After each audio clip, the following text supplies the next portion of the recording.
가르장로교회 성도 여러분, 한 주간도 평안하시고 건강하셨습니까?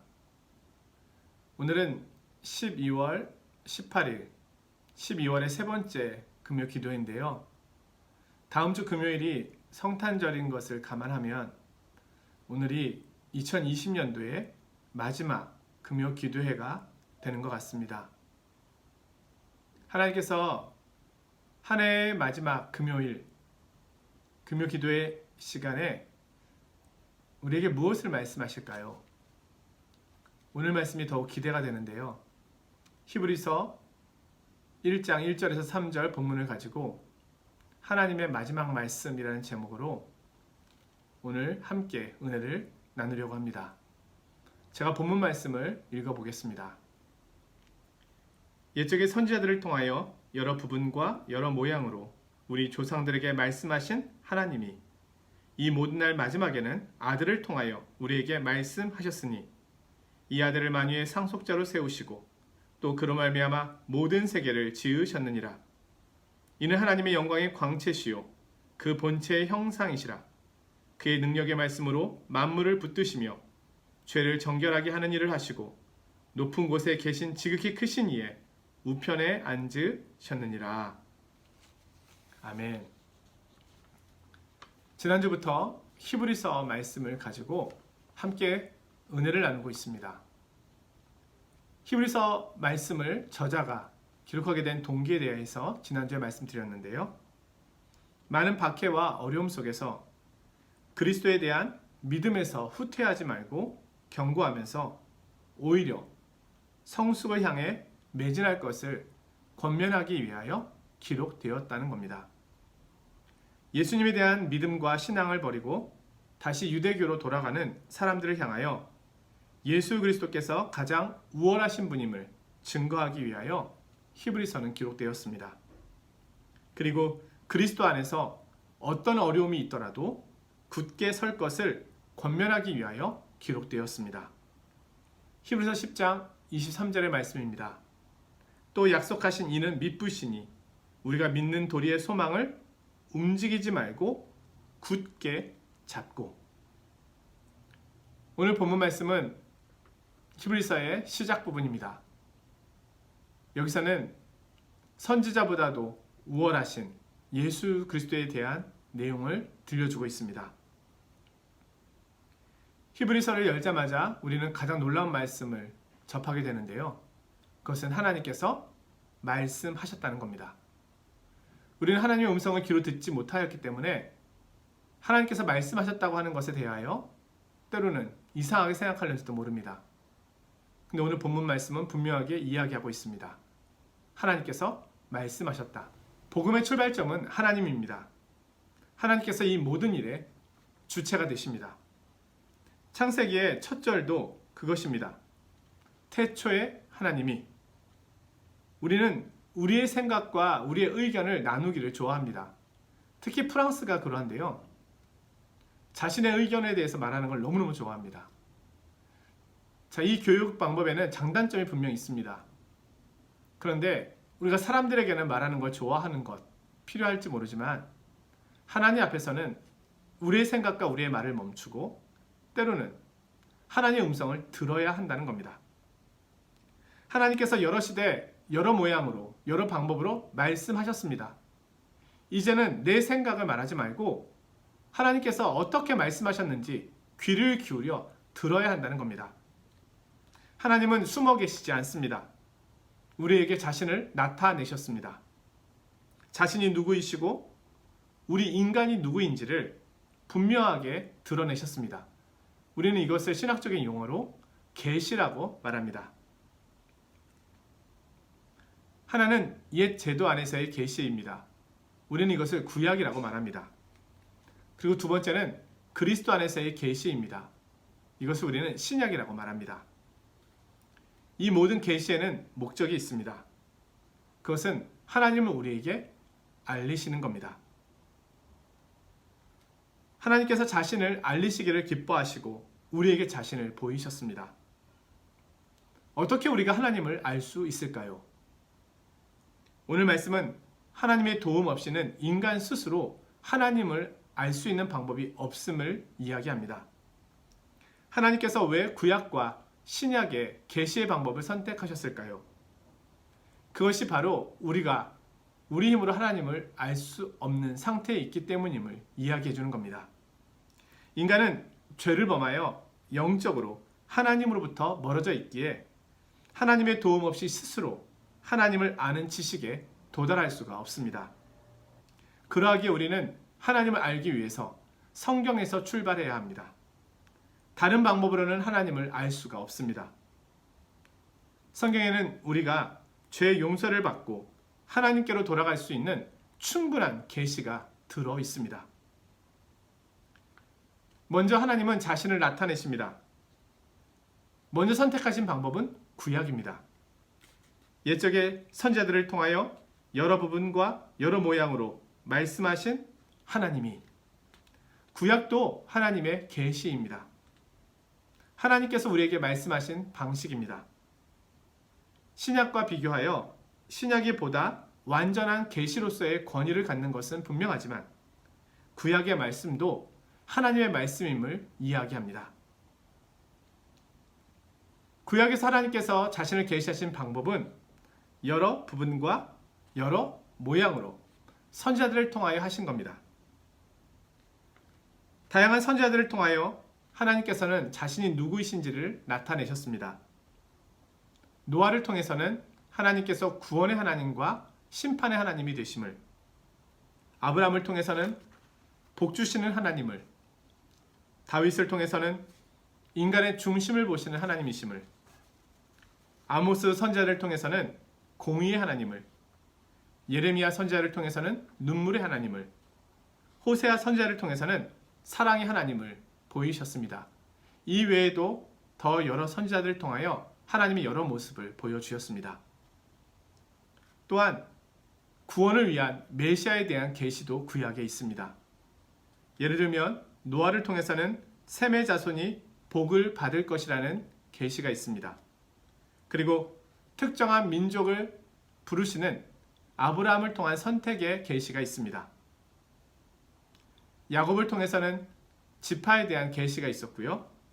다윗과 이사야를 통해서는 유다 지파라는 특정한 가문이 계시되었습니다. 미가 선지자를 통해서는 메시아의 출생지가 계시되었고요. 다니엘을 통해서는 그가 오실 시기와 성육신의 때가 계시되었습니다. 말라기를 통해서는 세례 요한이라는 인물과 그가 와서 할 사역에 대하여 계시되었습니다. 마치 구약의 말씀은 퍼즐을 맞추어 가듯이 부분적으로 계시되었습니다. 그리고 점차적으로 그 계시가 구체화되어 가는 모습을 보여주고 있습니다. 이것은 완전한 빛이라기보다는 반사된 빛이었습니다. 이 모든 일은 여러 모양으로 나타났습니다. 하나님께서는 다양한 방식으로 계시를 해 주셨는데요. 모세에게는 폭풍과 뇌성으로, 엘리야에게는 작고 세미한 음성으로 말씀하셨고요. 어떤 때는 꿈이나 환상으로, 어떤 때는 상징과 비유를 통해서, 어떤 때는 노래의 형태나 산문의 형태로 다양하게 자신을 계시하셨습니다.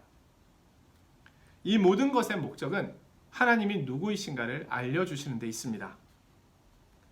프란시스 셰퍼라는 박사님은 거기 계시며 말씀하시는 하나님이라는 책을 썼습니다. 우리에게 많이 알려져 있는 책이죠. 우리는 이 제목에서 하나님이 누구이신가를 알 수 있습니다. 먼저는 하나님은 거기 계시다는 겁니다. 하나님은 존재하고 계시다는 겁니다. 그런데 존재하고 계신 하나님이 거기 계십니다. 이 말의 의미는 하나님께서 여기 계시지 않고 우리 인간을 초월해서 인간과 다른 거룩함으로 거기 계신다는 의미입니다. 그런데 거기 계신 하나님께서 우리에게 말씀하십니다. 우리 귀에 들리도록 자신의 음성을 우리에게 들려주심을 이야기합니다. 하나님은 자신을 우리에게 나타내시기를 기뻐하십니다. 하나님은 창조주 하나님이 되십니다. 세계는 그의 것이며 그분이 세계를 향한 계획을 갖고 계십니다. 그분은 영이시고 스스로 계신 분이십니다. 하나님이 손을 드시면 모든 열방과 민족이 두려워 떨게 되며 또한 구원의 역사가 나타납니다. 또한 하나님은 거룩한 분이십니다. 스스로 계시기에 사람과 같지 않습니다. 빛 가운데 거하시며 완전하신 분이십니다. 거짓이 없으시고 진실하신 분입니다. 공의로운 분이십니다. 의로운 자에게는 복을 주시고 죄인은 심판하십니다. 우리는 그분을 헤아릴 수 없으며 그분의 지식을 측량할 수 없습니다. 그분은 하늘과 땅의 주인이 되십니다. 그러기에 하나님께서는 죄인된 인간이 어떻게 하나님께 나아올 수 있는지를 알려주셨습니다. 우리는 하나님께서 알려주신 방법과 뜻에 따라 하나님을 섬길 수 있습니다. 또한 하나님은 사랑이십니다. 하나님은 가장 작고 연약한 백성 이스라엘을 선택하셨습니다. 그리고 그들에게 복을 주시기로 작정하셨습니다. 그러나 자신의 백성은 자신의 백성다워야 했습니다. 그것을 위하여 하나님께서는 그들에게 율법을 주셨습니다. 하나님께서는 구약을 통하여 이 사실을 증거하셨습니다. 또한 구약의 계시의 말씀은 우리에게 하나님의 구원이 필요함을 이야기해 줍니다. 그리스도가 절대적으로 필요함을 이야기해 줍니다. 우리는 율법 아래 나아옵니다. 율법 아래서 우리 자신의 모습을 보게 됩니다. 그런데 거기에서 우리는 우리의 힘으로 거룩하신 하나님 앞에 나아갈 수 없다는 것을 알게 됩니다. 우리가 죄인인 것을 보게 됩니다. 하나님의 은총만이 우리를 고치실 수 있음을 깨닫게 됩니다. 우리는 하나님께서 우리를 위해 계획하신 구원의 말씀을 보게 됩니다. 그 가운데서 우리의 연약함과 우리의 죄를 구원하기 위하여 메시아가 필요함을 알게 됩니다. 반면에 하나님의 말씀을 떠나서 할 때 공의로우신 하나님의 심판이 있음을 보게 됩니다. 하나님께서는 선지자들을 통하여 이 사실을 분명하게 알려주셨습니다. 하지만 죄인이 돌아오면 무한한 사랑으로 그들을 용서하시고 다시 그들에게 복을 주시는 하나님을 보게 됩니다. 이 세상은 하나님께서 지으셨기 때문에 영적인 원리와 법칙이 있습니다. 모든 만물이 그에게서 나왔기에 그분을 떠나서는 존재할 수가 없습니다. 우리가 하나님의 말씀에 순종하며 살 때 인간은 비로소 참 쉼과 안식을 누릴 수 있는 겁니다. 하나님께서는 선지자들을 통하여 우리가 하나님께로 돌아와야 함을 말씀해 주셨습니다.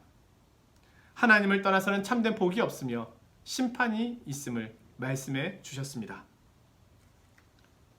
그런데 하나님께서 이제는 신약으로 말씀하십니다. 신약을 통하여 새로운 계시의 말씀을 들려주는 것입니다. 2절 말씀인데요. 이 모든 날 마지막에는 아들을 통하여 우리에게 말씀하셨으니 이 아들을 만유의 상속자로 세우시고 또 그로 말미암아 모든 세계를 지으셨느니라. 이는 하나님의 영광의 광채시요 그 본체의 형상이시라. 이제는 하나님께서 선지자들이 아닌 아들을 통하여 직접 말씀하신다는 겁니다. 그분은 하나님의 영광의 광채이시고 그 본체의 형상입니다.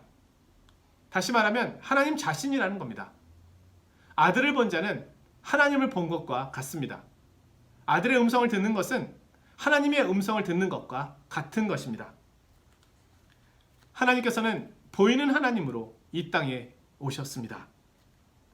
세상은 아들을 통해 하나님을 보며 아들을 통해 하나님의 음성을 듣습니다. 이것은 단회적이고 완전한 말씀입니다. 선지자들은 하나님을 본 적이 없지만 아들은 하나님을 보았습니다. 선지자들은 하나님과 함께 있지 않았지만 아들은 하나님과 함께 품 안에 계셨습니다. 마태복음 11장 27절의 말씀입니다. 내 아버지께서 모든 것을 내게 주셨으니 아버지 외에는 아들을 아는 자가 없고 아들과 또 아들의 소원대로 계시를 받는 자 외에는 아버지를 아는 자가 없느니라. 이 아들의 신분을 소개합니다. 이 아들은 하나님께로부터 명을 받은 선지자들과는 전혀 다른 차원의 분입니다.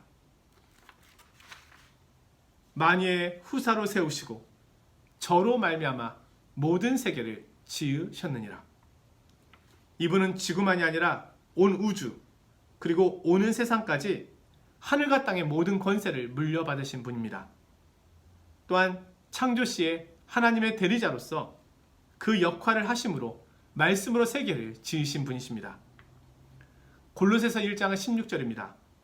만물이 그에게서 창조되되 하늘과 땅에서 보이는 것들과 보이지 않는 것들과 혹은 왕권들이나 주권들이나 통치자들이나 권세들이나 만물이 다 그로 말미암고 그를 위하여 창조되었고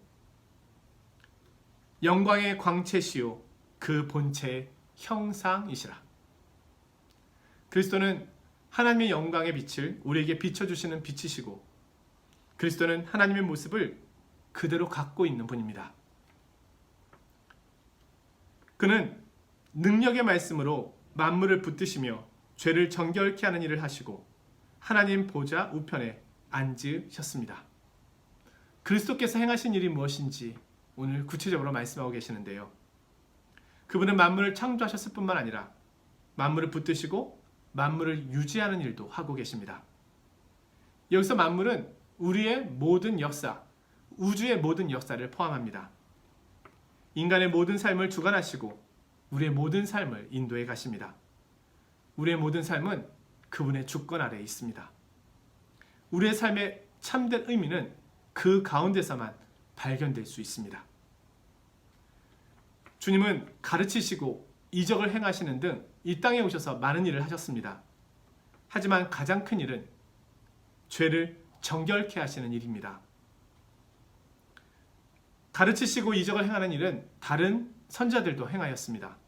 하지만 그리스도는 우리의 죄를 용서하시는 분이십니다. 그리스도가 없이는 죄인된 우리가 하나님 앞에 나아갈 수 있는 방법이 없습니다. 그리고 그리스도께서는 지금 하나님 보좌 우편에 앉아 계십니다. 모든 일을 다 이루시고 하나님의 능력과 권위를 갖고 계십니다. 선지자들과 그리스도 사이에는 이처럼 건널 수 없는 간격이 있습니다. 선지자가 아무리 뛰어난다 하더라도 그리스도와 비교할 수 없습니다. 유대인들처럼 구약의 말씀을 붙잡고 있어서만은 안 됩니다. 말씀의 율법의 완성자가 되시는 신약 그리스도의 말씀을 붙잡아야 합니다.